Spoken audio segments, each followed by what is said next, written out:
We are not doing that here, God. We'll come to that in a bit. Hold that thought. This episode is also brought to you by Manderhill Mall, the oldest mall in the country, and that's what we're recording from today at a store called Hazida Ezone. Amazing gadgets in this store. Like you can see the big screen in the background. That's Hisense. There's so many.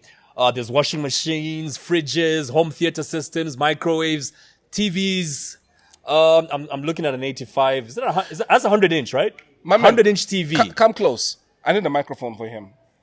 No, come close. Come. You can. The box is there. So when we were setting up, yeah. this dude, what's your name, Age? Who now? Tonsils? Johnson. Johnson. Like the baby oil. Wait, like the baby oil. For this week, for this year, you do not want to be called Johnson. Because Diddy done did it. So he was. Now I feel uncomfortable talking to you. Because somehow now when I look at Just you, became you're a slippery all, situation. yeah, you look all glittery and whatnot. Anyway, look. So he was I don't know, playing around with the TV, and so I asked him the size of the TV, and he says it's 100-inch. You see what's behind you right here? Yeah. It's a projector. Yeah. So something then. Okay, wait. I want him to explain something just now.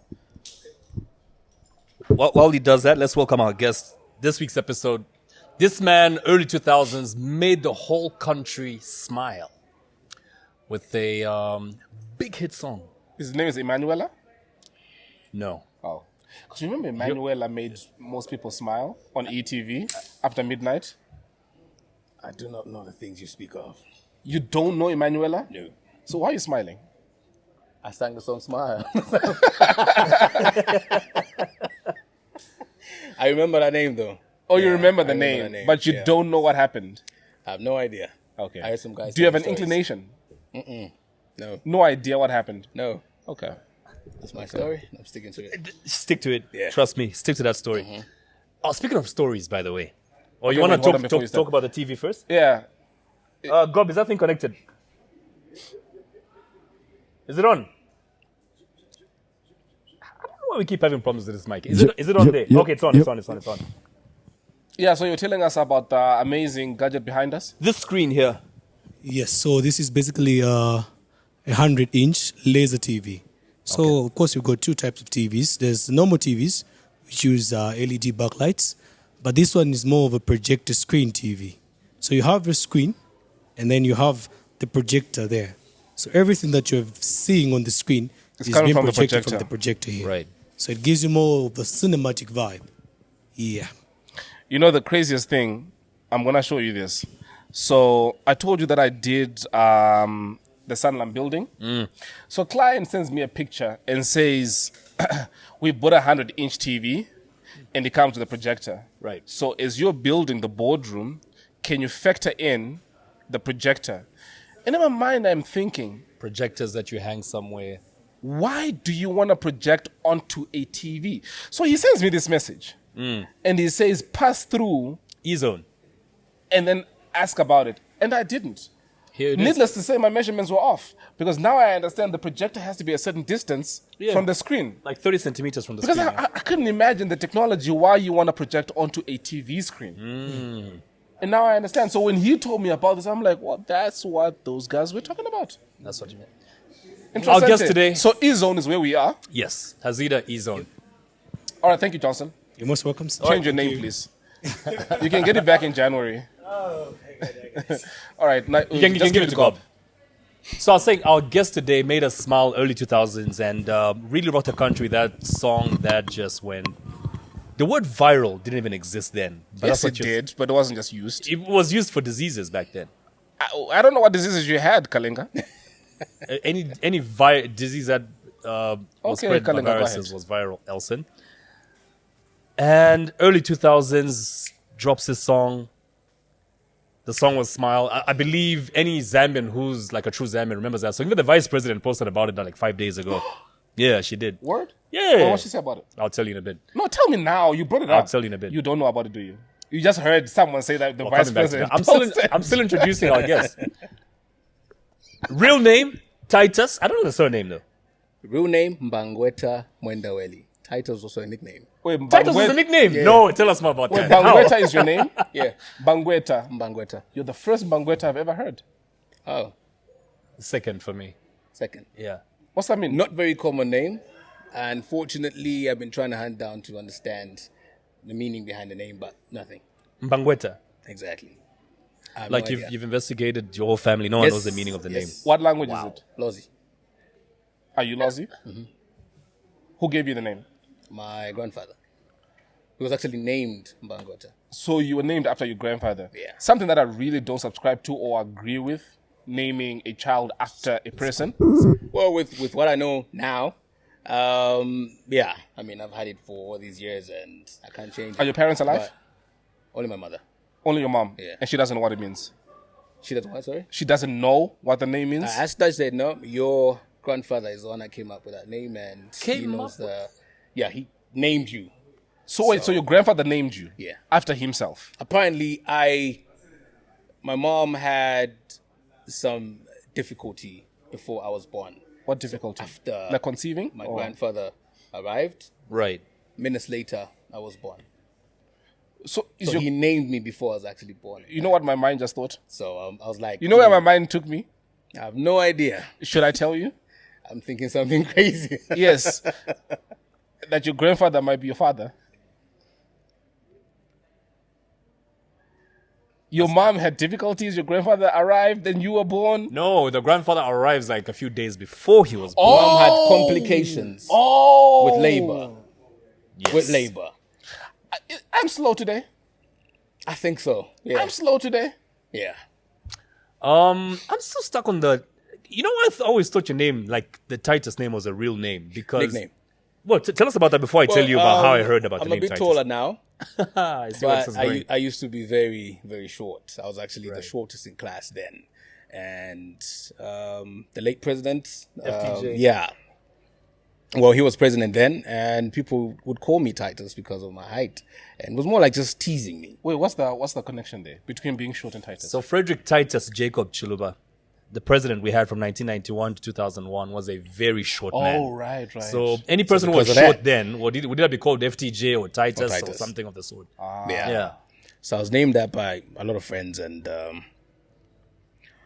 there's a girl that I used to hang with back then in Rhodes Park, and she was like, you know what, Titus is like a name you only find with the elderly folk and all of it. So we're gonna change it to Ty2, remove the S, and yeah, it's quite a boring story though, but yeah. Then So it says just T2. change the spelling to I2, and just to give it that little vibe.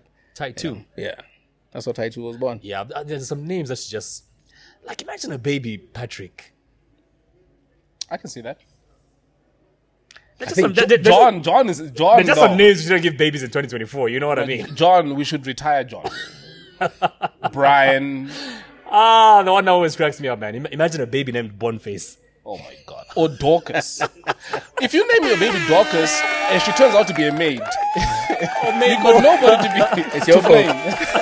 It's all the maids I know are called Dorcas. For me, it's Mabel.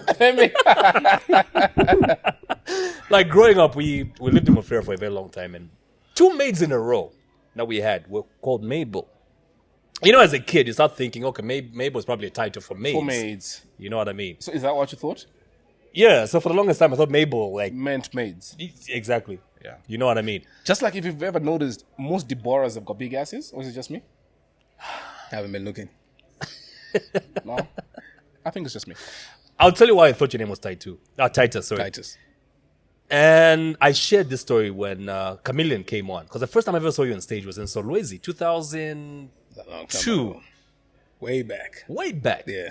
2002. I was in grade 11. And I was in boarding school and I actually ran away from school that night. Dodged, jumped the wall to go and watch Chameleon because he had a great album then. You remember that? And then he was performing at a place called Popo's Pool. You were there as well. So after he's done, he says, I need to introduce you to somebody who's about to rock the scene. This guy is amazing. And his name is Titus, but we call him Ty2. And you came on stage and you performed the song Pressure. Pressure, then Nakupa Salam. Yeah, I think exactly. I remember that night. Yeah, Yeah. that night. I got expelled after that night. The headmaster was also at the club. Wasn't our fault. Well, How did you link up with Charlie and Camille and them? Just after I completed my grade 12, I was at Evelyn Horn for a bit. But music, I started singing in the choir when I was still at school, and the whole thing was just a fun thing for me, you know. And, you know, as time went on, started writing my own songs, started trying to rap. And back then, Mondo was like the biggest label. And I tried to submit a little demo tape to, you know, but then when I got to see the box where the demos were going, it was full.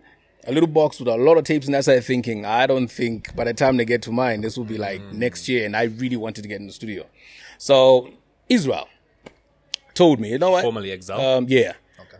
Told me, you know what? There's a studio called Sling Beats, David Sling Studios in Charleston. It's quite far, but you can try them out. He was with Mondo by then.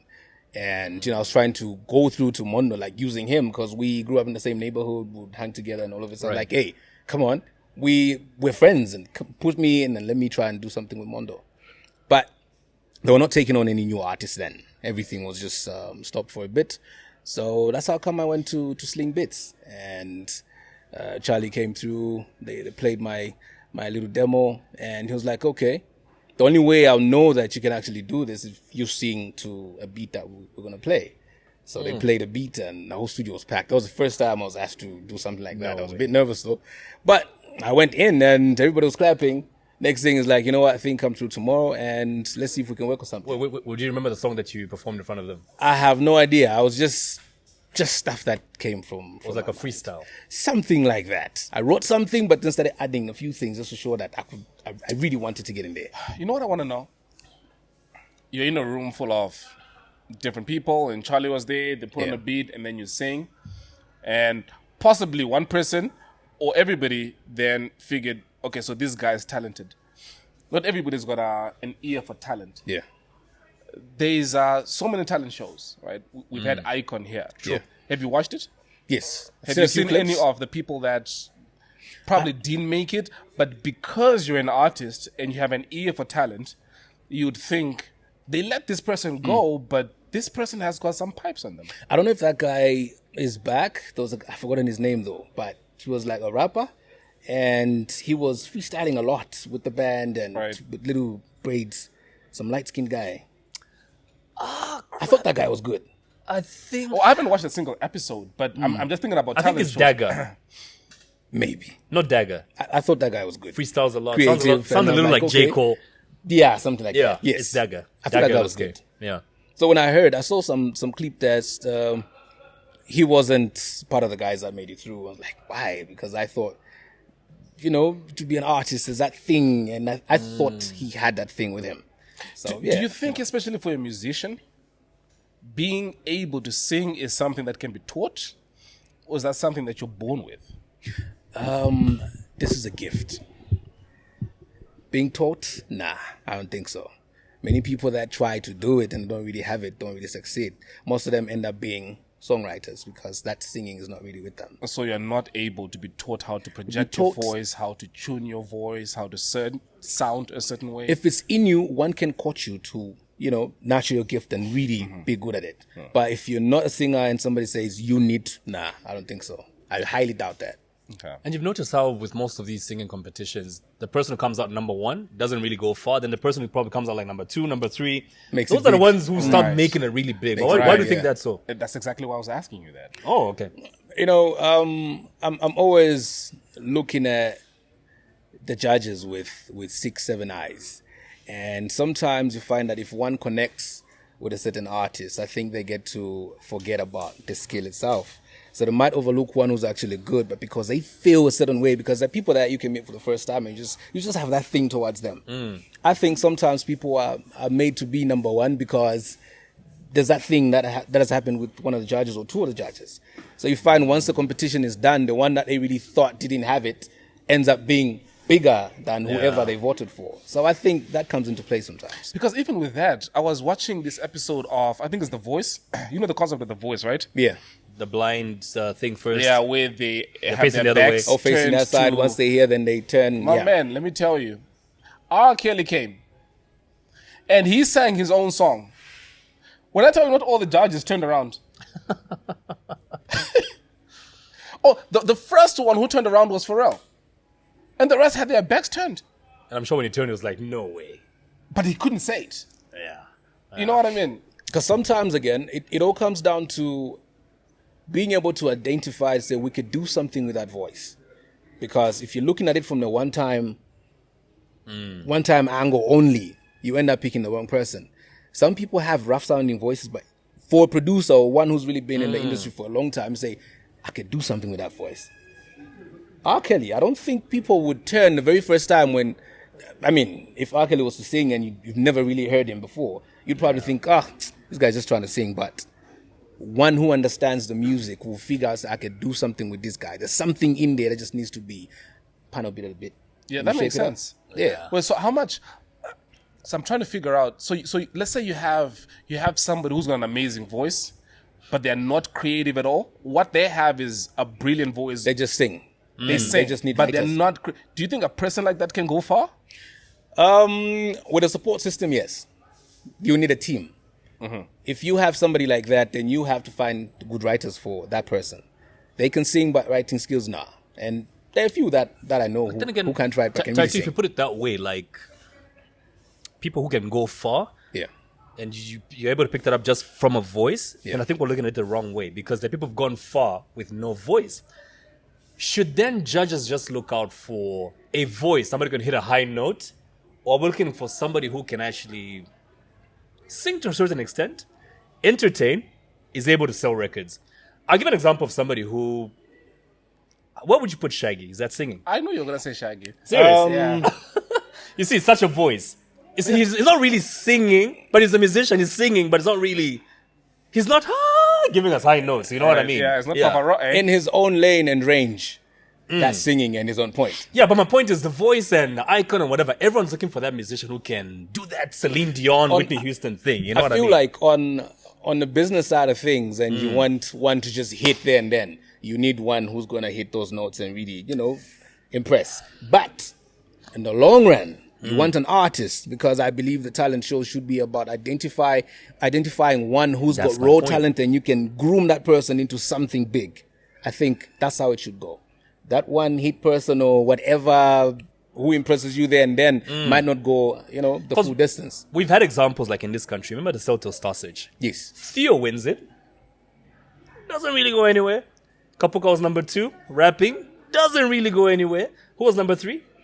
I'm trying to remember. I remember Levins Was was Levins number 3 or somewhere in the top 10? probably number 3. Number 3, 4, somewhere there. But he's the only guy who came out with like a hit song and really made any waves anyway. You know what I mean? I was actually living senior in boarding school, and we sang together in some choir at some point. I knew that guy You could used to sing. sing in a choir? Yes, You just said I that. started. You said that at the beginning. I started Of the bass? school. Not bass. I would can't probably imagine you singing. I would probably sing every voice that you need on a choir. I just switch. I will not imagine this right now. The thing is, the school belongs to the SDA church, and Right. classes would be selected to do the morning devotion, the evening devotion. So you start preparing. They'll tell you in advance. The next 2 weeks, your class is going to do the devotion. Find one to pray, to preach, and you do the class song. And I was one of the short noisemakers, and I just sang out the first line to the song, and everybody thought my voice was perfect for it. I tried to get away from it, but a class of 48, I think. So you have 47 people on you saying you can sing. 47. And I didn't like being challenged like that. Like, okay, I'll do it. Went in front of the school, I sang. The response was good. I got hags from some of the girls that I even crashed on for it. But like, so if I sing some more, then more hags are coming. And I sang. Just hugs? I sang some more. Yes, Just hags. Kalenga. Just Only hags. just hugs. Just hags. Yes. I started singing, and as time went on, the passion. The thing started growing. Like, I actually enjoy this. I like thing this. started I growing. like this. And started writing songs. Behave yourself. Sorry. You know why my mind ran quickly to Shaggy when we're talking about people singing? Because I remember the first time that people heard you on stage or ever on radio. And I'm sure you heard this yourself. People likened you a lot to Shaggy. I know why you even picked Shaggy, because I remember people would call me Zambian Shaggy and all of that. Yeah. I remember that. I remember I remember the first time I ever heard you say, and I also thought that maybe you're trying to sound like Shaggy, but then as time went on, you sort of created like your own identity, you had your own sound, and you're very different from I Shaggy. still had my own sound. Because even then, if you played Shaggy's music and my music, totally different. If you listen to the voices, also totally different. It's just the thickness. Well. Hey, the thickness. Well. Behave yourself. I didn't say shit. You can see it. I can see it. He's Like, got no. He's got that kind of a face. But I mean, if you play a song like "Strength of a Woman," you get when he's singing like in a low baritone kind of voice, and we pick up songs from you like "Monochalo Nativento Ve Mavut." You know what I mean? Like, I mean, if you got that thing with your voice, I mean, if you drop the key, you could be on the same level, just like the high notes. Yeah, the high notes. You could sound like somebody up there. You still So now, believe that Shaggy thing. Exactly. Now, knowing what we know your voice to be, and then you talk about a choir. That's why I'm failing to marry the two. You know what I mean? Like, what would you sing in the choir? I'll sing in everything. Whoever was not present, I'll switch and fill up that space. No way. Yeah. That's what we call talent. Yeah, it's real talent, man. Do you know that I sing my choruses? I sang the Smile chorus. I sang the Nick Condes chorus. Sunshine is my vocals on there. And some of the guys from Sling Beats, I would harmonize some of the songs Sunshine on was there. you alone? Hamoba added his vocals as well, Right, but I did that's what some I remember, backings. Yeah. What's the label that you have on your shirt and your hat? Oh, this is my own little thing. Big boy. Big boy. Is that what it says? Yeah. Oh, okay. The font is a little fancy. But when I you- figured it might be your own because it's it looks pretty dope. Thank you. Is that available for like if I want to buy it? Pretty soon. These were just really test samples because we started with the prints, but now we're going into embroidery. So making sure Okay, that cool. the quality is good. I want you to get something and then really enjoy it for the next 5-6 years and still good. What's the story behind the name Big Boy? He's We're big fat and at he's a some boy. point. We were very fat at some point, and it started out as a joke. And yeah, I decided to make it into a clothing thing. Hey, look, round is a shape, right? Yeah. Yeah. Round is the shape. We could. I'm not gonna say that. I don't trust that brain. No, say what you want to say. Nah, so good. Feel free here. That's so bruh. good. We're family. We're boys, aren't we? I am free. So good. Do you think your wife will watch this? I'm assuming you're married. I think so. She will watch it. Okay. You got kids? Yeah, 3. You got 3 kids? Yeah. Oh, wow. Okay. My Boys? son is 17. You've got a 17-year-old. 15-year-old Wait, hold daughter on, and pause. 5-year-old girl. Chill. You got a 17-year-old kid? Yeah. How old are you, bro? 43. Okay. Huh? 43. No, you're not. Are you I serious? am. Yeah. What's your secret? You look much younger than Kaleng and I. I pray a lot and yeah. Is that what you do? Yeah. Kalenga. Hey, you need to stop praying. So do you. You look 65. Are you really 43? Yeah, I am. Wow. Whatever you're doing, do it every day and twice on Sundays. He prays. I heard that. Yeah. Does he look 43 though? Midnight, 5:30. Routine. He's doing other things at that time. Push-ups, I guess. That's why he's got as many kids as he does. Yeah. Can't relate. What do you Pray, Kalenga. I want to pick it up from... Wait, so a 17-year-old son, do? Yeah. how much of you, when you were 17, do you see in him? Or A lot. are you totally different? A lot. The good and the bad? Well, I'm hoping only the good will exist. We talk about a lot of things, and I try to tell him about my life, some things that I've done, things that I've gone through, and encourage him not to find himself in certain situations. And yeah, Does that work? I believe so. What kind of relationship do you have? Are you guys close, or are you, I'm your father, I'm not your friend kind of person? I think that's dangerous. If you put it like that, Yeah. then children always hold back. They'll never really be open with you. True. So if you take it from, even when he does something that is off and I hear about it, I don't go guns blazing. I just be like, okay, I heard this happened. Tell me, what were your thoughts? What was going on? Like, we're just having a conversation. And then, Yeah. because if you do this, that will happen. So I don't think you would want that to happen to you now. So we just have a conversation. Oh, that's dope. Yeah. What kind of a guy were you at 17? 17? Oh, pretty loud. Silent, but loud. The type that will always be involved in certain things when nobody's looking. Like? Look at this like therapy. Yeah, just Like what? Give me an example. teenage things. Teenage things. No, I don't. Yes, you do. Weed, drinking. I have not been a teenager for a while, bruh. Experimented on a lot of things, obviously. Like what? On what? There will be drinks. There will be Okay. Yeah, the other things. Drugs? Drags later on, like serious drags, later stage. Like the hard stuff. Hard stuff, no. I think smoking, just the herb and stuff. Everybody's kind of doing it. Looks kind of cool and things like that. It's crazy because in as much as I've been around so much pressure and all this, alcohol and drugs are one thing that I never got curious to try. Sometimes it all I'm not saying I'm better than anybody, right? Because we all have vices. Yeah.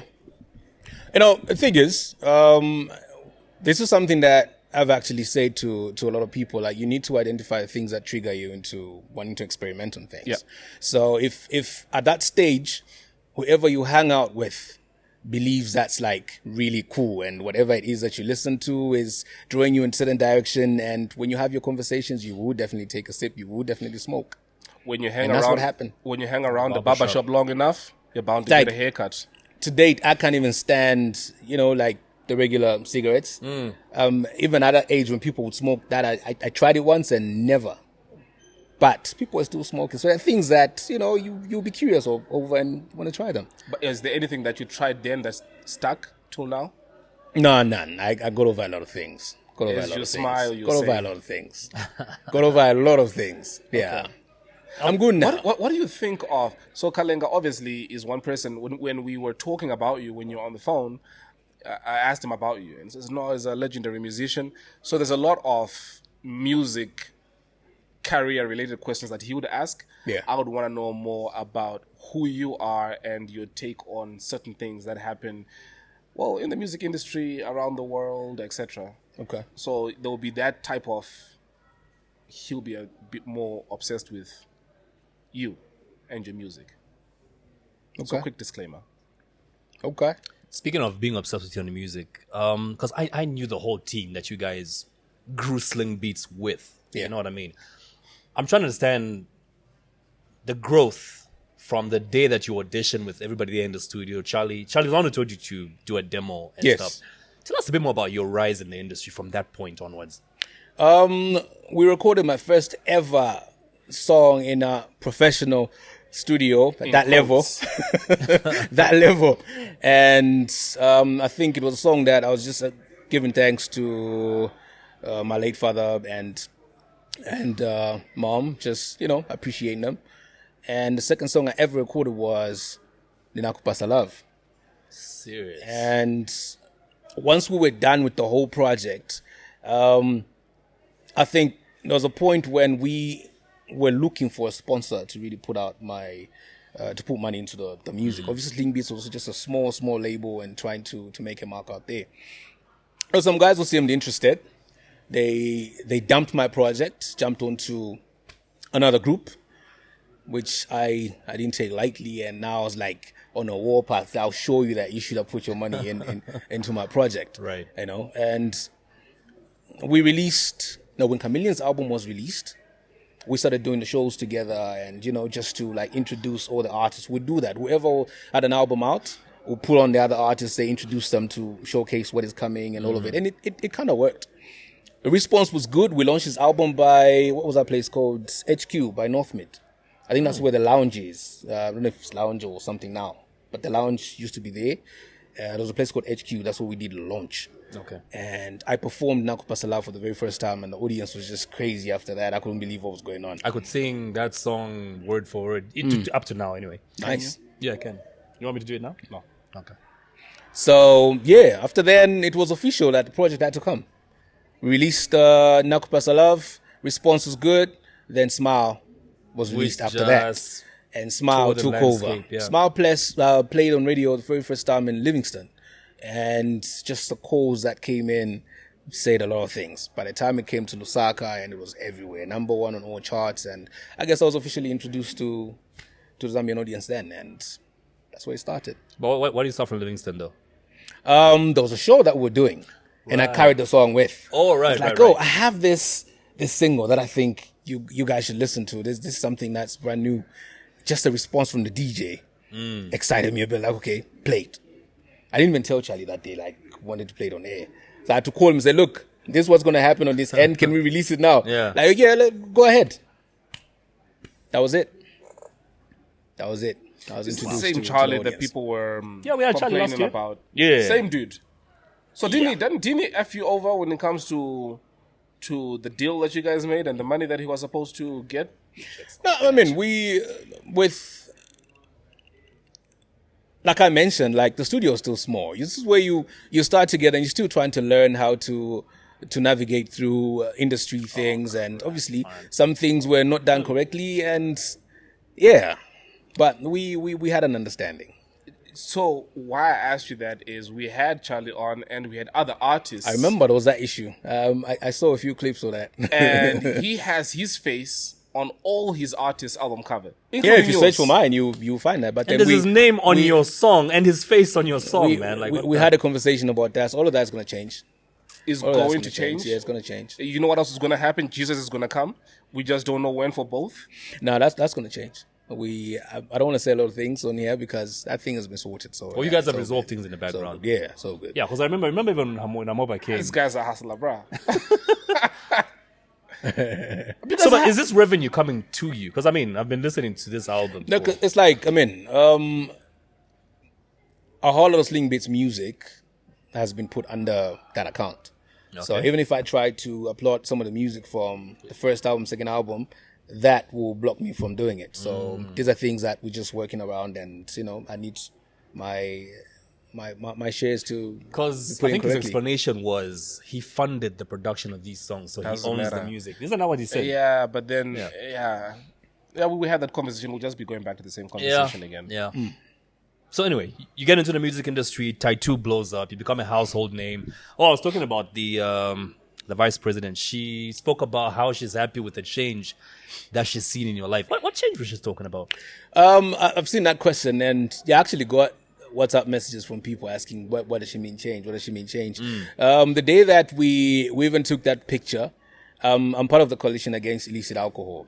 Speaking against there's funny fake brands, the junta, the cachasu and all that stuff. Right. So I gave a little talk and did a performance. Then I gave a story, my background to do with the party, the snorting of drugs, and obviously just a whole lot of change with where I'm coming from, how I used to live my life then and how I live it now. So she put that based on what I had said. So was she there at that event? Yeah, she was there. Oh, okay. Yeah. So as I was performing, she actually got up and came to, give me a hug. We got a picture, and yeah, Because it was cool. of money? It was cool. She did something. Oh, that's dope. Yeah, it was cool. Placed it in my hand. I'm like, wow. She gave you money in your hand, Yeah. like US dollars. Like she just Did it have like a rubber band? it was good. I So didn't you expect should it. know. I didn't expect it. It was good. You never spared it. Honorable, Wait.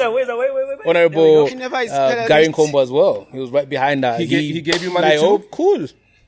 Should we do this more often? I was about to make a nasty joke about how Gary probably could not tell how much money he gave you. There was a joke there in his eyes. But why are you laughing? I never said anything. God, you're going to hell. But do you ever feel? Do you ever get response from like the kid? You're talking about you've been going around and preaching against these things, Around Yeah, the shape. advocating against drug abuse and things like that. Yeah. Knowing we've all been kids before, you know what I mean. And every time, I know one person who's never been a kid before. who's that? Morgan Freeman. He's been old all his life. Nah. Is he He's just older now. right? But have you noticed how for the majority of his life he's been stuck with one kind of look? Yeah. When you go back and check the movies, it's just like same. Yeah. He's older now. It's just older now. Yeah. I can't imagine a young Morgan Freeman. even sounding different. Are you winning this battle though? Because I mean, like I was saying, we've been kids before, and it's a rare case where somebody will actually say, "I'm not going to do something because everybody else is doing it. I'm not going to try alcohol. I'm not going to try drugs." Majority of kids I know will get into something because everybody else is doing it. When they hear from celebrities like you, it's like this guy doesn't know what he's talking about. You know what I mean? It's the cool thing. Everybody's doing it. Social media, so I'll do it too. lifestyles. So it's easy for them to get in. So it's a huge battle because for some of them who actually think, well, now that you know how old I am, they'll be like, this old. This What does he grown know? guy. What are you talking about? You're not part of this society. But the thing is, I'm still in the mix. I still understand what's going on because I also see the new artists as well. Some of them will be stuck in a certain lifestyle. I'm like, I know this too. But then again, the logo on your shirt looks like it's smoking. No, it's actually what you call that baby thing, a pacifier. Pacifier, Yeah. Okay, the kind of looks like a cigarette. It's not. Yeah. It does, right? It's not. Okay. Yeah. So I've been to some. Change that logo. No. Because what kind of pacifier is that? You're seeing it from a very wrong angle. It's not a cigarette. It's not. Okay. Nah. Change the mindset right now. No, I promise you I'm not Look at it again and see From a see different something angle. else. Yeah. I still see a cigarette. It's not what you look at; it's what you see. Help us run. You've been speaking about how you do lines of whatever drugs, you drink so much and whatever. Then the change happened, and I think we spoke about this on the phone the other day when I called you. And you're now like a pastor. You know, are you a pastor? Are you preaching? What's happening there? I discreetly went to Bible school for 2 years because I was thinking if I tell somebody about Jesus Christ, I should have some understanding of who I'm talking about. You know, so for my personal growth and to get an understanding of certain things, I had to go through that. So the day that I was graduating and I shared a picture, I didn't even think it would go everywhere like that. Right. Yeah. So spiritual people will tell you in the spirit you are a pastor. You just need to be ordained, and there's talk like that. But I mainly did it for my personal growth and just to get to understand a lot of things about. So were you ordained? No, I'm not ordained. Will you be? Well, if being a pastor is a calling at the end of the day, if he wills it, then I will be ordained and I will stand in front of the pulpit and preach. How much of studying the Bible? It sounds like a really dumb question, but I'm heading somewhere with this, right? It's leading into my next question.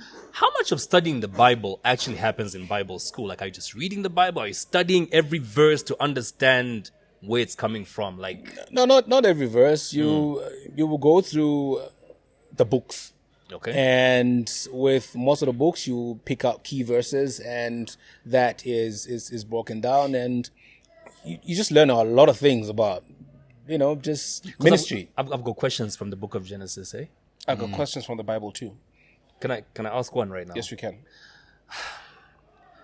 So in the book of Genesis, Noah puts all the What animals was that in the... question directed to? You. To you. Okay. In the book of Genesis, Noah puts all the animals in the ark. 2 by 2, right? 2 antelope, 2 zebras, 2 snakes, 2 whatever. 2 elephants, 2 lions, 2 of everything, right? It rains for what, 40 days? Yeah. It's not 40 years, 40 days. It rains for 40 days. He sends a dove. It comes back with a leaf, so they're able to prove that there's land. The water levels have gone down. They get off the ark. And all the animals get off the ark, right? Did they in 40 days, they couldn't have multiplied, of course. There were carnivores there. What did the lions eat when they came out? Kalenga, this is where the glory of the Lord. They were just full for the next 6 months as the other animals multiplied? This is where the glory of the Lord Explain comes to us. in Yes. to shine. Because it is the exact same question where you say, Adam and Eve only had 2 boys, Cain and Abel. How do they have children after that? You do not Question the glory of the Lord. question the glory of the Lord. Can I get an amen? I'm gonna say this. There's certain. I think the right word would be mysteries. Oh, that one's a And- mystery to me. Because Yeah, what did the lions eat? There's certain things If they ate the that only 2 antelope that were there. will happen for a certain purpose to be fulfilled. And, if you try to just make sense out of it and just say, no, but then 1 + 1 = 2, but then how come that is showing me 6? You will not get it because there's a lot of spiritual things that... Leave it. Leave certain things without Leave questioning. certain For things the purposes don't of question, leave it this as it is. conversation, let's say the antelopes gave birth to baby antelopes And the lions ate lions them. ate that. In 40 days. Yes. Do you know how much boning antelopes will do in 40 days? Wow. Because they got nothing else to do. 40 days? So it's like you're stuck in the house with no Zesco for 40 days. What are you gonna do? You know how many kids will be born? Of course, again, I know you need 9 months. That's but you know what I mean. What I want to find out though, I want to ask something about the Bible too. You had a question? Yeah. I had a question. Man. I'm sure it's gonna question come. about the Bible. I'm sure it's going to come at some point. That's what she said. But let me think. It'll come back to me. Let's take it back a little bit because I'm trying to understand. Right. Now it came back to me. You were talking about when you're in Bible school, how much of the Bible do you study? Right. Right. So from Genesis to Revelations, you are to study maybe book by book or whatever it is, story by story. I have listened to different sermons, and we've all heard the majority, 80 to 90% of the stories that are in the Bible. There's a guy in Zim called Makandiwa.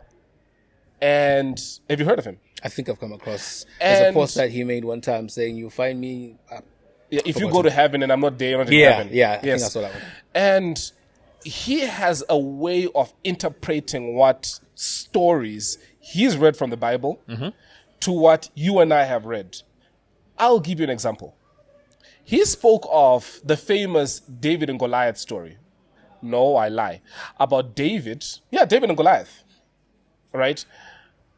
There was Goliath, and they changed the warfare of how countries would fight. You don't bring an army. You bring one person from this country, one person from this country. You'll fight. Whoever wins, your country has won. And Goliath would come apparently every morning and he'd be cursing these niggas out the entire time. And David would come to feed his brothers, or you bring food or whatever it is. And he was like the errand boy. And every morning he would come in to see Goliath, not only cursing them, but cursing their God. I was like, so you niggas here are just sitting, chilling, and this guy here is just cursing you out. Long story short, we know what had happened between David and Goliath. David kills Goliath. Now, that's where I thought the story would end. The message in that sermon was completely flipped. And I'll tell you how. David goes back home. Now, everybody is praising David. The women are praising David. The guys are praising David. And that did not do well. Saul the king wasn't happy with that. He wasn't happy with that. And of all the things that Saul could have done, he could have killed him, he could have imprisoned him, he could have banished him. He didn't do that. Do you know what he did? You went to Bible school. No, I'm listening to it. What did Saul do? Finish it. To David. Finish it. What did Saul do to David? Didn't he bring him into the palace? He gave him something. A horn? No. What was it? A sword? No. I don't remember the story. He said, I'll give him one thing that I know will destroy him. I'll give him a wife. Because if I give him the wrong woman who was loyal to Saul, that will destroy him. And now his entire sermon was based around The wrong woman. The wrong woman. But he started that from David and Goliath. And somehow it then ended up into being in the wrong marriage or having the wrong partner or the wrong woman. And I sat there and I was like, I didn't see this coming. You need to listen to it. Interesting take on things, yeah. Fascinating. What took you to Christianity, though? I'm still waiting for his question, though. Yeah, no, basically I was just saying, has that happened to you where you read the Bible, you read a story, and you have a totally different take on it to what most people might have derived from it? This is what happens. When you choose to spend time reading the Bible, this has happened to me a lot of times where I'll read a scripture, and you know where you have like a narration in your mind, like somebody's telling you something like, okay, this is what you've read, but then this is why this happened. And now you start looking at that scripture. with a deeper revelation to it. Like, oh, really? So this is what this is talking about, not what I've just looked at. That happens a lot, but it only happens when you pray before you read the Bible. In fact, I don't know how many people do that, but you need to pray before you read it. Once you read, take your time, quiet place, study. Ask God to show you what he's talking about so you can have an understanding. And how does he do that for you? This is what I mean. Like, you literally hear like somebody narrating to you what's going on. As you read it. As you read it, yes. You're in there, you're writing down the scripture and like, okay, what is this talking about? And you literally hear like there's a narration going on. This is what happened. That's true. Because I've heard the story of David and So you Goliath find that like some 50 people will times. actually read a scripture 3-4 times, and every time they read it, There's a new revelation. yes, there's something else. Yeah.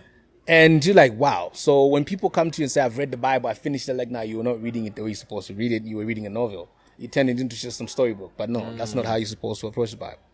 So have you heard of, Malcolm Gladwell, famous American author? You've heard his translation of the same David and Goliath story. No. So he applies it like for business people when they're getting into business as a small player. You meet big players in the industry. You know what I mean? And he says one thing that we don't know about giants, and this is consistent with every giant on the planet. They can't see well. You know that, right? Because they've got, which hormone is this? The growth hormone. It sort of affects how the Too much of it. There's too much of it, and that's how they end up being giants, right? It affects the brain a certain way that their eyes don't function well. So even when Goliath was speaking to David, he says, there's certain things that Goliath says to David, which a person who could actually see David would not have said. You know what I mean? He talks about, do you come to me with sticks and whatever, blah, blah, blah. And David was actually just carrying a sling. You could tell that Goliath wasn't seeing well. And he sort of twists the whole story around talking about businesses. Sometimes you're fearing a big business when they could have a very small weakness that you can just pick up on and beat that big company that's in the, like, holding a monopoly That's in a the industry. genius You know way what I mean? of looking at it. Yeah. Because So as it's you were saying, I was just thinking about a that. big business that you want to take down right now. Yeah. Yeah. So anyway, that's his take. But my point is, the David and Goliath story, like you said, when reading whatever verse, you pray and you ask for the spirit of discernment, it can be broken down 1,000 ways. Because even the number of stones that he picked is something of significance. There's all of it. You see what I many mean? stones did he take? Prophets will tell you 3? He picked 3 stones, a but lot only of used things. 1. Yeah. Will tell you a lot of things about it. So to be on the safe side, I think it's important to actually trust God to reveal what's going on there, because a lot of times a message will come to you, and people have made a mistake of taking that message that is yours and giving it to everybody else. Next thing, they create a doctrine around your personal message, and that has messed up a lot of people. And not only that, but you also discern, or you also take away the power of the tongue when it comes to David and Goliath in 2 ways. A big part of what instilled fear in people is what Goliath was saying to them, because he spoke. Yeah. Another thing that David did before he took the stone is he spoke back to him. Yeah. You uncircumcised Philistine. I don't know about his dick, right? Well, that's what David said. Anyway. I don't know about all that. And I don't know why you chose to focus on. That's what he said. But I was going somewhere else. All right, go. But it's okay, Kalenga. We have a Christian here. Do you mind? Jesus was He circumcised. said. Now you're speaking about Jesus' penis. You were saying? This conversation is just taking a left. Power of the tongue. Power of the tongue? David spoke back to Goliath, and he said, "Today I will cut your head off and give the birds meat." But what David had on him was a sling, which doesn't tell you what it's talking it about. doesn't cut anything. So it was also the power of the tongue, prophecy, and you know how you then cut David's head off, right? So Yeah, Goliath's with head his off own sword, yeah. with his own sword. Ty2, I'm trying to imagine, you've already described what kind of a lifestyle you had when you were in the music industry. Yeah. There was drugs, there was a lot of partying, there was a lot of traveling, there was a lot going on. I mean, we know what happens in the music industry. Where does that turn happen from that to being the Christian that you are today? I'll take you back again to school. I was baptized when I was doing my last year of secondary school. Right. And you know where every Saturday, every day rather, you listen to preaching and you make the decision to get baptized, you accept Jesus Christ as Lord and Savior, you get into society after you complete your grade 12. It's a whole different ball game. There's nobody watching what you're doing. All those rules that applied in school don't apply anymore because you're in the open. You're exposed to a lot of things. And you meet certain people on your journey and a whole lot of influences kick in. You get into the music industry and, well, there's certain lifestyles. There's drinks. There's smoke. You know, you kind of lose your way. You forget the teachings that you were being given in school, and you forget that relationship that you were working on at some point because now you're going with what's cool. You're going with what's cool. So the cool took over. You release a song, hit song, and now it's like everything that you desire is just there for you to take. Yeah. Now for a young person, if you don't really know how to handle that stuff, we've buried so many people. True. If you don't know how to handle that, you lose yourself. We obviously lost ourselves because nothing really, you don't have those restrictions. You're free to do whatever you want to do because you feel like you're on top of the world. If it comes to women, you feel like you propose to every woman out there. And you don't really have that. Well, it was crazy anyways. What's your take about what's going on with Diddy? It was crazy. Diddy's story? Can you finish explaining his life first? No, because he just spoke about every woman and proposing He's to not her. done. He's not done. Oh, he's still going? Yeah.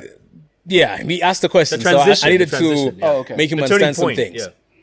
So, you know, as time goes, I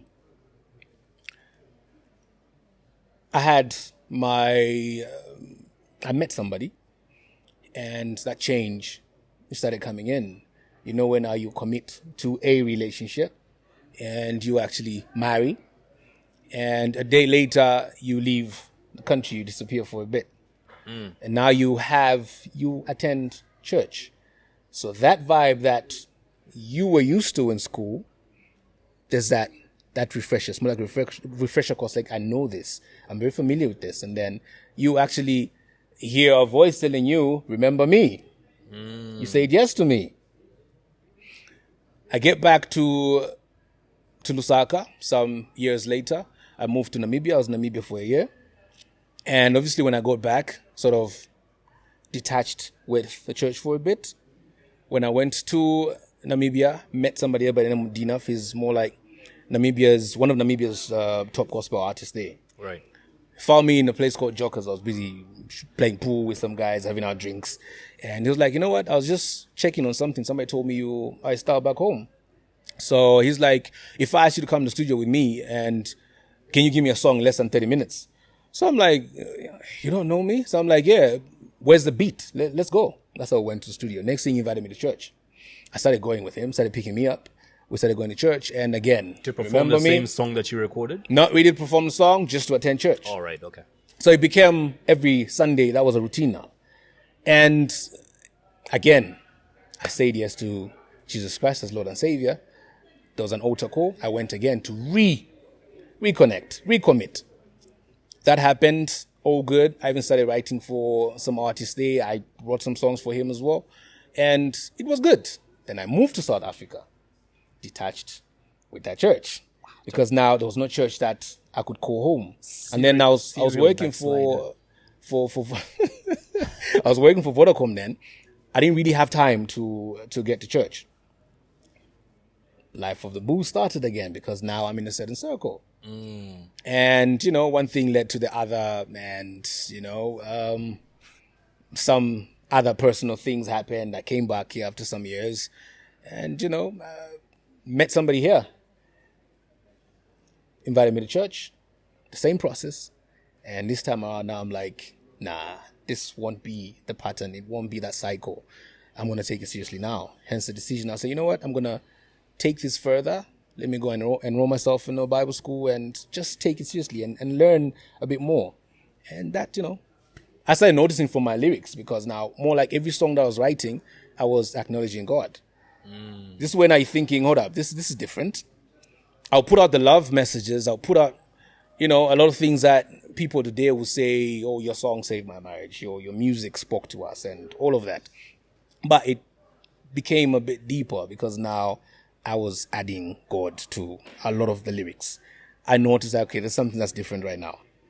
And, you know, you get drawn. And I was like, you know, I'm not going to resist it. let me go. Went to Bible school, graduated, and I'm here today. So even as I entertain, the core thing is true to my faith. And then I'm sure you receive a lot of backlash, All the time. attacks from people knowing the life that you live now. All the It's like time. on this Christian path. But then even last time, I think the last time we met at night, you were performing at Chukam's. Was it Chukam's? No. 80s. 80s I was doing club. 80s. 80s lounge. Yeah, but how do you balance that? Being the Christian that you are today and being found in those places, performing your old songs and stuff. It's something that will actually get you uncomfortable because you're thinking of what whoever is going to say. I've been in those spaces until one day I was invited to go to Kapiri. They weren't sure if I was going to join him over for that gig because they knew that, okay, he's oversharing, he's preaching here and there. We don't think he's going to come and, do this show. And I was like, okay, I'm going to come. I went there. We did the performance. Along the way, I was sharing something on my page where I was just saying, things might seem so hard and so difficult and whatever, but there's light at the end of the tunnel. God is with you. Do not give up. I got there, did the performance. One of the ladies who working at the same establishment followed me afterwards, wanted a picture. And she's like, you know what? I didn't think you were going to come this side, and I'm actually shocked to see that you came to perform. I'm like, why wouldn't I perform for you? I'm just entertaining you, and it's not like I'm telling you to do anything weird, but sort of like educating in the song as well. And then she's like, I've had a tough day. So I'm like, what's wrong? She started talking, and now it hit me, what I'd shared on my Facebook. I just put out my phone and said, read this. She read that, and she started saying, today I would have killed myself. It's like, you're joking, right? Like, no, I would have killed myself. The way that whole conversation played out, it actually hit me. Like, my coming this side was not only to entertain these people, but I had to have a conversation with this lady. That's when I floated a whole lot of things. And, we're still in touch, and she's good. She's good. So there's some things that I'll go into certain places where I don't even know why I'm going to certain places, and I don't take it like, oh, it's just entertainment, it's just whatever. I'm always looking forward to who am I talking to next, because I know I get to places where even your favorite pastor will never get to, because there's that thing to say, there's demons in there, there's whatever, but it's the same audience that ends up in church. Found in those places, yeah. The same audience will be in church on Sunday. But it's just that you follow them, you're in a place where they are more comfortable, they are themselves because they feel like nobody's judging me here because we are all getting high. I think you're looked at differently because there's people like Pompey he was a secular artist, then became a gospel artist, and did completely away with his former life. You know what I mean? The thing is... But you're still performing your old songs. I think that's where people have a bit of an issue. I perform my old songs. I think that I could be one of the people who's done more weddings than any other artist out there because that's the music I put out. And when people come to me, because remember, at a young age of singing music that was talking to people in marriages, I'd never been married before. And already I'm thinking... You've been using me from way back. I didn't even get it. I'm thinking I just have this skill to put out these messages, but it's talking to people who are grown, saving homes. Only now do I feel like I'm performing that music all over again, and this is like a fresh start because I understand it from a deeper perspective, a deeper angle. I can break down my music and one will be like, wow, this is deep. Like, yes, I only understand it now as well. I put out what sounded to be good music, but it was actually speaking and saving people out there. So whoever gets to judge me and call out, we thought, say, hey, find your peace. It's not for you to understand. It's a personal relationship with I'm your like, God. it's not for you to understand. Yeah. I'm not called for you. I'm called for somebody out there because even within the industry itself, there's people who are struggling with certain things and then you find that you have that sit down, quiet place. And like, you know what? I'm facing this challenge and blah, blah, blah, blah, blah. Already kicks in. I'm like, this is why I'm here. And for this person to feel so comfortable, just open up and tell me things. I start talking about some stuff like, wow, I didn't see it like that. Thank you so much for this. By the time we get on stage, you don't even know that we had that conversation back there. And next thing somebody's calling me when you're going to church. I think, take me with. People don't see all of that. All they see is, there's Ty2 singing while in Sulile. We thought. Nah, there's a bigger picture at play. People are going to talk where they do better good, man. Rihanna sang that. Yeah, if a human being was God, I think a lot of people would just go to hell for, But the good thing is none of us are God. We report to him. That's it. You want to talk about Diddy? No. You wanted to ask something though. Ish, I forget. I think you asked the Diddy mind- thing. Yeah, it was How? Diddy. What do I feel about the Diddy thing? Yeah, what's your take on it? Look, there's somebody in pain out there because of someone your what? action. In pain out there because of your action. Yeah. You will answer for it, regardless of how long it takes. Well, it depends what kind of pain. We're talking about Diddy. Yes. Whatever allegations that are there, if he committed those things, people have been complaining for whatever years, according to the stories that I've heard. Yeah. He will answer for those things. He can't just get away from You know it. the craziest thing is I was listening to some of the charges that this man faces. Do you realize how simple it is to commit sex trafficking without realizing it? Yeah, I was actually listening to a lawyer this morning explaining how vague They the probably- RICO laws are to have guys like Diddy arrested. They will not use any other charges. They go to RICO. They because- probably RICO. Yeah. did it from a fun side, and whatever it is that was going on, but they were actually breaking the law. Because the bare definition of sex trafficking, especially in America, is if you transport someone for commercial purposes of sex across state lines, so this person charges for sex, they agree to it. So there's no coercion there. And the moment you leave that state, The minute you leave that state and cross state lines for the purposes of having sex in exchange for money, Trouble. that's sex That's the trafficking. third charge. And they actually call it transportation trouble. for prostitution. The That's third sex charge. trafficking. Yeah. And now here's what's interesting. In Diddy's case, he would do these things in a hotel room. He would keep 1,000 bottles of baby oil in his house. So here's what's interesting. The assistant and the drivers would make sure the hotel room is well equipped with these things, right? With the baby oil, with the lube, with the alcohol, and everything else. So the drivers would pick up these people from the airport, take them to the hotel room. The assistants would take the baby oil from his house to the hotel room and make sure the hotel room is well equipped. The fact that there are so many other people that are involved in putting this together, organized crime. So before you know it, you're facing a slew of charges. And this dude did it for decades.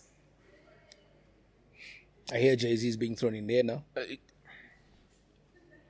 Oh, but the next person to go down. Remember with the Epstein case? Listen, there was a Ghislaine lady. I do not know why you want to raise my blood pressure. He's being thrown into there now. Jay-Z's number one fan. I so. had a big argument in the Yesterday, Patrons group. there's something I was listening to off YouTube, and a pop-up. So I clicked on the Diddy thing just to, okay, what's happening now? Next thing was just Jay-Z. No, I'm like, but what exactly okay. are they? What exactly are people saying? Because what I've heard about Jay-Z is they're not saying anything specific. With Diddy, we knew it was sex related. With Jeffrey Epstein, it was sex related. With R. Kelly, it was underaged women. With Bill Cosby, it was always something specific. With Bill Cosby drugging women, they fall asleep, he has sex with them. With Michael Jackson, young kids. Yeah. Jay-Z. With Jay-Z, I think what I heard yesterday, remember Foxy Brown? I remember Foxy Brown. Yeah. There was something that was being said that Jay-Z apparently slept with her when she was underage. I think she was just 16 or something like that. Yeah. And what has there was Foxy Brown something said like about that. this? I didn't go that far. I just Because what I've noticed is tabloids that are piecing things together and not really anybody coming out saying, Jay did this to me. You know what I mean? Which is the difference between every other one of these cases. The victim would say, me, I am the person complaining. With Yeah. Jay, a tabloid said, oh, we noticed that Jay-Z was with Rihanna up until 3 a.m. in the morning. they used to hang out together. So They used to hang around, yes. We suspect But this never the happened. person coming out to say, I am the person they did this to. And that's why I'm saying, I think don't they're know, dealing it's with just Diddy first. You say what now? one at a time, eh? One at a time. Yeah. Deal with Diddy, get to the next one. This guy is done. And I don't know how much of fame and power makes it more difficult for you to say no to some of these things. Because you've been there. You've been famous. You've been powerful. You've been rich. How much of all that makes it difficult to say no to most of these temptations? It is very difficult to run away from it. And a lot of people have been caught up in wrong things. Just like I mentioned earlier, you feel like you are on top of the world. You are in Zambia, you are in Lusaka, and in your space that's big, and you're just like, I can do anything that I want to do. Because like I said, you'd feel like whatever song that is trending or doing whatever you've probably proposed to every girl out there. Right. Like even when you approach them, you don't take time to respect the person. You just want to lay out these demands, and things go your way. And that's that toxic. even fuels your ego. Now you just feel like I'm untouchable. I could do this. I forgot what musician we had on the podcast, and I spoke to the vantage point that you have as an artist, even when you're performing, right? Because when you're on stage, you have all these people looking up at you. So that does something to your psyche where it makes you feel like you said, you're on top of the world. Yeah. And that kind of screws with your brain a little and your ego, doesn't it? Everybody just wants to be near me. Yeah. I am. But to get to a balance where you understand that these are human beings, and with whatever influence I think I have, I must be able to tone it down, because I could get in trouble, or I could feel somebody feel so belittled and cause a chain reaction in their life. So these are the things I talk about today. Like knowing what I know and looking at certain things I got away from, certain things that today I'm thinking, wow, I'm still healthy. I'm still alive. There must be reason. There must be purpose to it. And I must be responsible with everything that I let out of my mouth. Hence, that also influenced the step that I take today. I'll even be invited to rehab centers. I'll be invited to speak to, HIV AIDS awareness things and all of it, because it's a lifestyle that I know that this is how people got these things. Right. I must be responsible with the things that I put out. Very easy. What would you say to a 17-year-old Ty2 right now? 17-year-old Ty2, I'll say, put out the messages that you need to put out. You might not understand why you're singing certain things, but if it's something that is making sense and helping a lot of people, keep on doing it. People will love you. The right people will love you. The wrong people will love you. But hold on to one that will put sense in your head. But how do you know? Things you how do might you know not. at that time that they're putting sense in your head? That's the challenge right there, because then it's difficult to look at your circle and say, I want to get out of this circle, because you find yourself in those situations. It's very difficult. But 17-year-old me, I just say, hey, don't die. Whatever you do, don't die. You need to leave, because there are lessons that you are getting from this lifestyle, from everything else that you're going through. This is meant to educate somebody else out there. What's one thing that happened to you? You could have been 17, you could have been much younger, that you didn't understand then, but in hindsight, looking back, you're like, oh, snap. So the reason why that happened was because of this. Was there anything that comes to mind? I know it's like a really tough question. I'm trying to get to moments. Like trying to open up certain anything that happened to you certain files when you were younger that I look back now and think, this is why it probably happened. I really need to dig deep, eh? That's because a big one. What do you have? That's a big one. You know how I look at life at times? I look at life like at the end of your life, at the pearly gates. Your entire life would be put on a big screen. And you are shown possibilities of what could have happened. When you reach a fork in the road and you could take one of two routes. Yeah.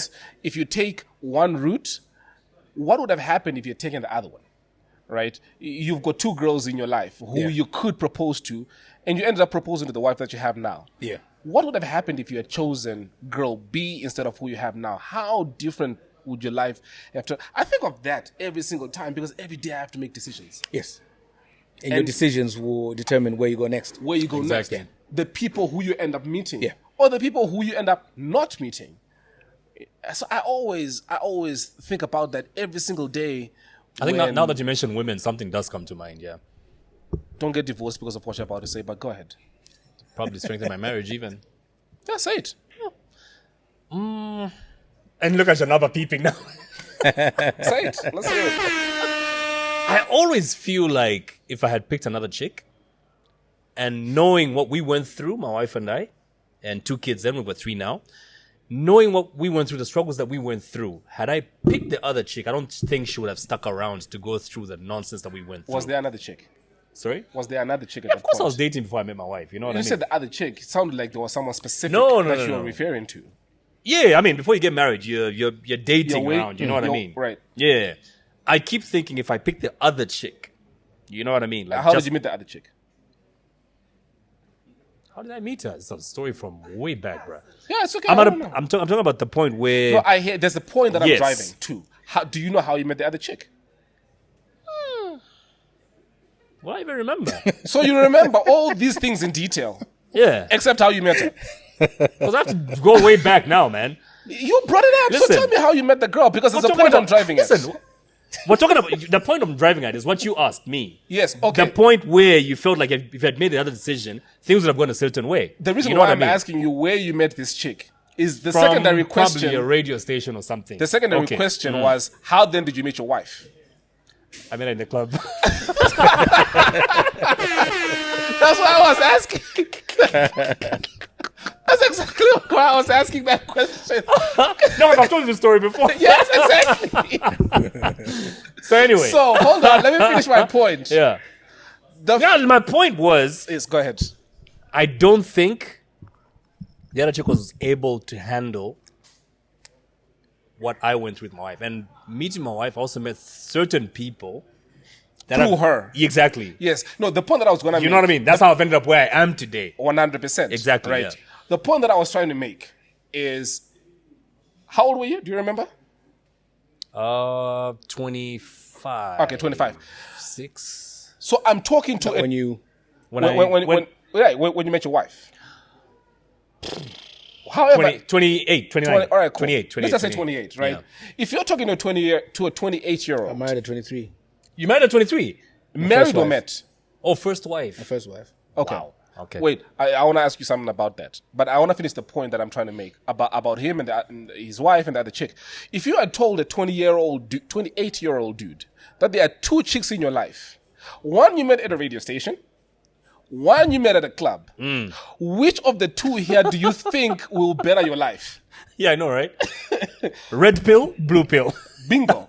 And yet it then turned out that the one that you met at the club turned your life around. And the one that seemed quote unquote sensible because you met in a work setup, if I can call it that. Where my life would have ended then? It I comes will down never to- know. I'll never know. You know, I'll get back to this point where a lot of Christians will judge the person they've seen at a club and label them a lot of things. You just don't know why that person is there. Right. And you probably are the person that's missing to have a word with that person. But a lot of times they just shoot arrows and shoot arrows and shoot Yeah. arrows. And I've taken that stance and say, you know what?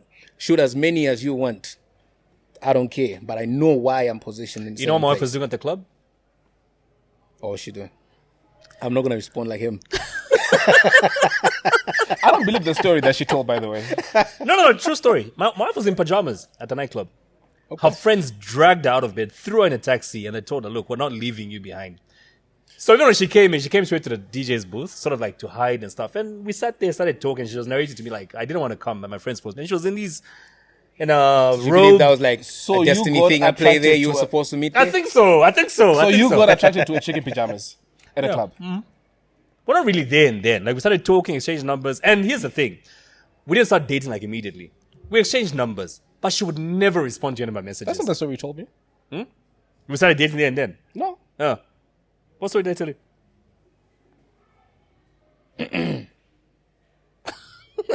What flavor is missing? I know, right? I love my brother. He's not gonna have issues at home because of me. Let's That's just the story. say this That's the is story. the PG version of it. Very silly. So, bruh, you got married and then you got divorced. Yeah, like we were together for about 9.5 years, somewhere there. At what point did you realize? 23. At what point did you realize that this isn't for me? You know, I mean, we were very young. Because Yeah, even 23. just... Yeah, 23, bro. Even just... I mean, your brain In is fact, not done I developing think at I that must age. have been 22, in fact. Did you knock her up? And no. Just after the wedding, we left for the UK, and it was like two young people trying to understand, no senior people to give guidance on whatever situation. Bad weather. We just faced everything. Even when our son was born, no, like, what do we do with this tiny person now? You know, she didn't even want to bath my son when he was just tiny. I used to bath the tiny little baby. You know, most of the times you find that, let's say your wife, you know, gives birth, there'll be all these senior people in the family that will come to help with the little child. But we didn't have any of that. You had to figure it out. We're still, yeah, we're still growing up. We're still growing up. So do you think that gave you, that put pressure on the marriage? Possibly, I guess, because, you know, when it's like this, when you say I do to somebody, you're saying I do to 5 other people, because as you get older, there's things about you that will change. There's things that as you get older, you see things from a different angle. Your thinking also gets altered, and your partner must realize that he's getting older and he's gonna come out different the next time. The way you like blue, next thing you're like, nah, I don't really fancy blue. I'm out of blue. I like the black that's appearing on there. It's like, that's not how you used to be. So that could apply pressure, especially if you're not so grown in there.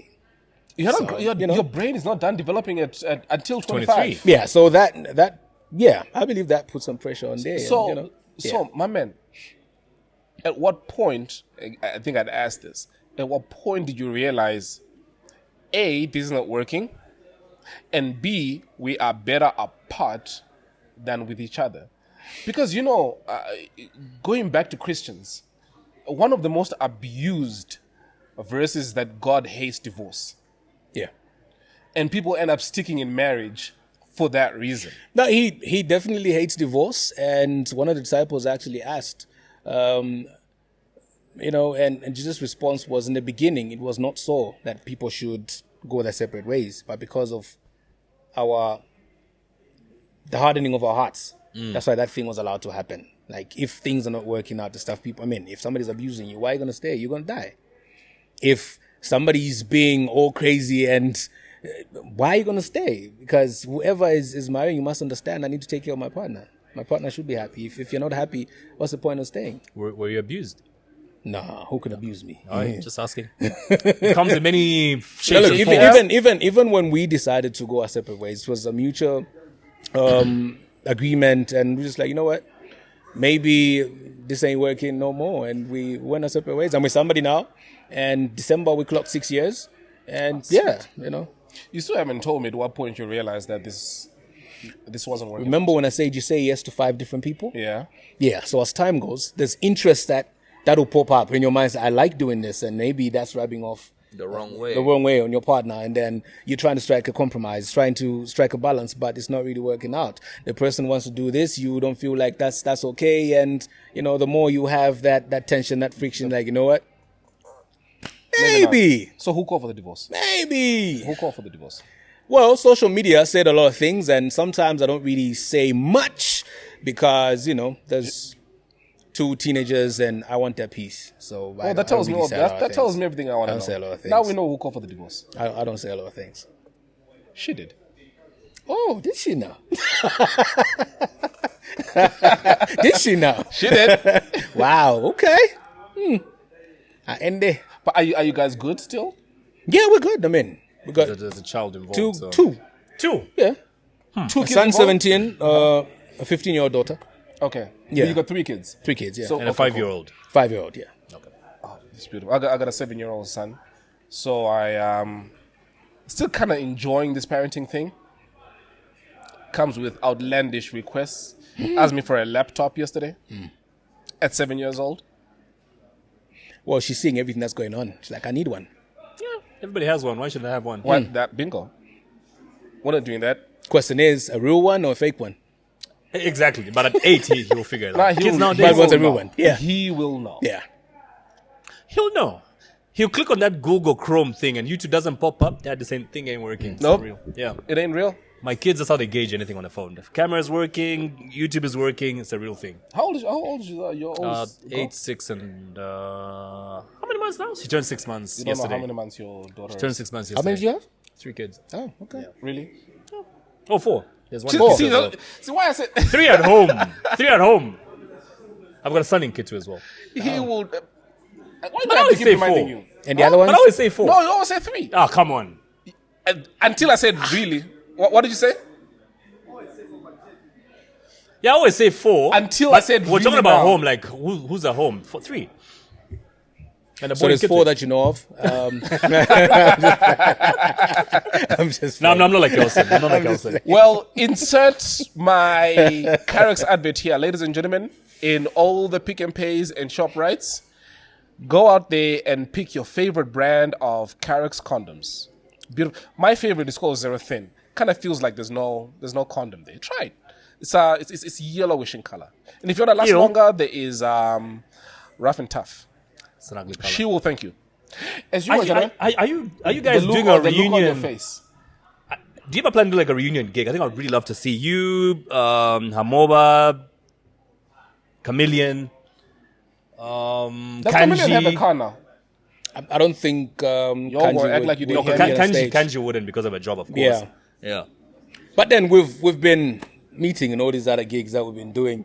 But I think what's remaining is just like a Sling Beats reunion. Something to the level of what Danny and Peterson are doing right now, like a major festival, like maybe a Bravo. There's Bravo been something. conversations about Yeah. that, and we'll see. We'll see how it goes. We'll see how it goes. Yeah. Most of y'all got like a beard. I've noticed. Like your beards look almost exactly the same. Who else has? My man, you're putting me on the spot because I will not, for the life of me, be able to tell your names. Chameleon has a beard as well. Yeah, he does. Who's the other fat guy as well that we had? On the thing, let me check. Who's the other fat guy also that we had, like almost the same build as him? Hamoba. Hamoba. No, he's fat. I'm not fat. How You and did- Hamo are fat. You're okay. Who? You and Hamo. Hamoba. You are saying I'm bigger than you? Yeah. Nigga. Yes, you are. Isn't he bigger than me? Okay, Chameleon has a bit of a beard, yeah. I'm bigger and taller. So he's the tightest right now. Wait, what? Is he? You think he's taller than me? You're not taller than me. Huh? Stand up. Let's get to the bottom of this.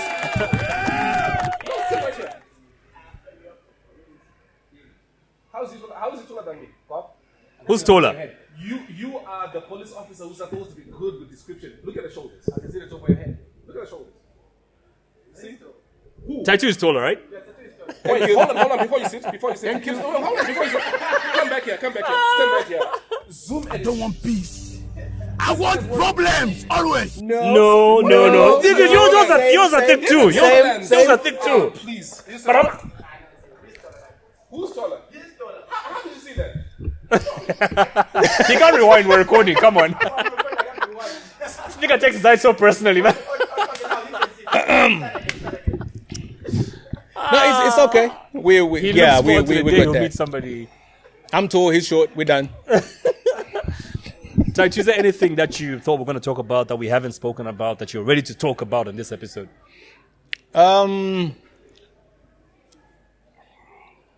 Wow, that's a big question. It's like my brain is doing all of that. Are you still making music? Yeah, there's a new album coming. And I think I'll be releasing a video as well of the new project. And yeah, there's more music, more performances. I'm like literally back in the studio. You know? I took a break, but yeah, I'm doing the music a Are you lot. still doing it with Charlie? A lot. No. Okay. I have my own studio. And Congratulations. well, once in a while, I still get to work with our producers in their own comfort zones. And yeah, What do you think of the music that is out right now? Anybody inspire you? there's some artists that have sent me stuff, and I really like what they're working on. Upcoming artists, and whatever is out there now, yeah, it's all good. I might be, labeled whatever if I say certain things, but I believe it's important to just have a lot of meat in your music. I can say this because when did I release Smile, Nikukonde, Walinsuli, Like 21 years ago? and I get on stage today, it's like I'm doing it for the first time. Just the vibe that's there because it spoke to people. And if people can relate with the music and take it to their personal life, that music lasts.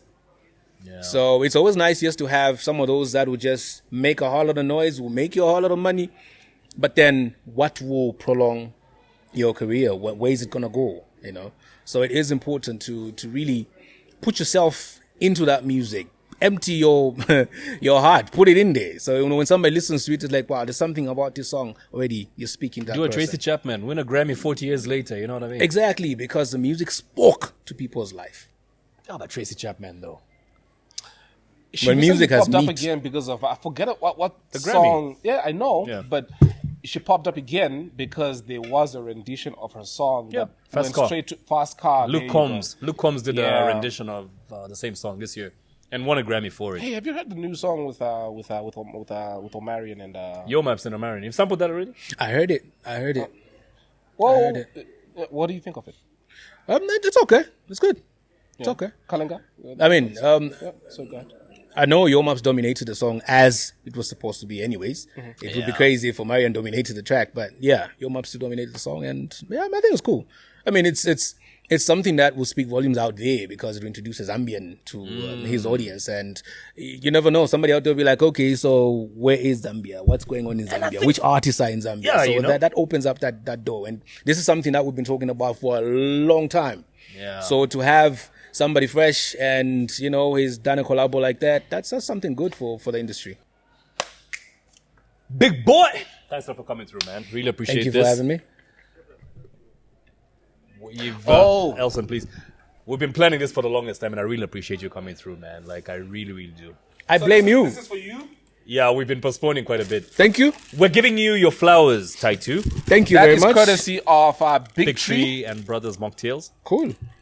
We told them that we Mocktails. were having you on board, on the episode. And Sachin said he loved your music. Yep. He listened to it. Please hand this over. Okay. Yes, and we give this to you. Thank you. Non-alcoholic. That's good.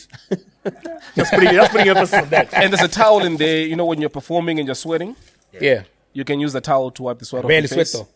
You barely sweat? Rarely sweat. Do you Botox. exercise much? I do. So what's I'm going pretty. on? I'm pretty like No, I don't. Tell me.